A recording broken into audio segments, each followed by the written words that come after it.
Continuing our discussion of functions, we're going to look at what is called function notation. It's kind of like new words for old things again. So it says when a function is defined by an equation, we use the notation f of x and equals instead of y equals. And this is read, as I said, f of x. That's what this symbol, how it's read. So what happens is your XY table that you're used to now becomes your f of x table. And if I said let x equals 2 find y for a particular equation, now instead of saying let x equals 2 find y, what I would say is find f of 2. You'll get used to it. This is where function notation, this right here, is the reason function notation is so much more usable than is the y equals notation that you've used in the past. So let's try one. Example 1 says let f of x equal 9x minus 5. Find the value of the function f for x equals 2. So let x equals 2 means find f of 2. So let me show you how I want you to do this. I want you first to rewrite your function. F of x equals 9x minus 5. Now, directly underneath that, I want you to write f of 2. And what this is showing you is that for every x, you're going to remove it and put in a 2, because that 2 is right underneath that x. So that's going to be 9, take out the x, put in 2, minus 5, or f of 2 is equal to 18 minus 5. F of 2 is equal to 13.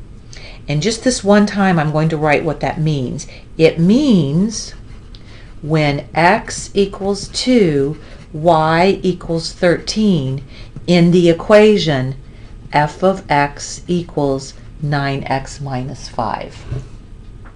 That's what that means. F of 2 is 13. Let's try a couple more. Example 2, I have the equation f of x equals negative x squared plus 5x minus 3, and I want to find f of 4. So again, I'm going to write my function first. F of x equals negative x squared plus 5x minus 3, and then directly underneath it, I'm going to write f of 4 equals negative, take out the x, put in a 4, squared, plus 5, take out the x, put in a 4, minus 3. Notice, every time I took out an x, a 4 went in its place in parentheses, but everything else stayed outside the parentheses. So we have f of 4 equals minus 4 squared is 16, plus 20, minus 3, or f of 4 is equal to 1. Negative 16 plus 20 is 4, minus 3 is 1. This next one is kind of unusual, but I want you just to get used to this. We're going to do it again with our function f of x equals negative x squared plus 5x minus 3, but we're going to find f of q. The rule says just take out the x, put in a q in parentheses, and that's going to give me that f of q is equal to negative q squared plus 5q minus 3. So I ended up with exactly the same thing as I had to begin with, but instead of x's, I now have q's. Looking at example 3, it says let g of x equals 2x plus 3. So you can use other letters besides f. It's usually f, g, or h for some reason. I don't know why. Let g of x equal 2x plus 3 and find g of a plus 1. So we're going to write our function, and right underneath it, I'm going to write what the x is being replaced by. It's being replaced by an a plus 1. So it's 2, take out the x, put in a plus 1, plus 3. Now we have to distribute and simplify. So g of a plus 1 is equal to 2a plus 5.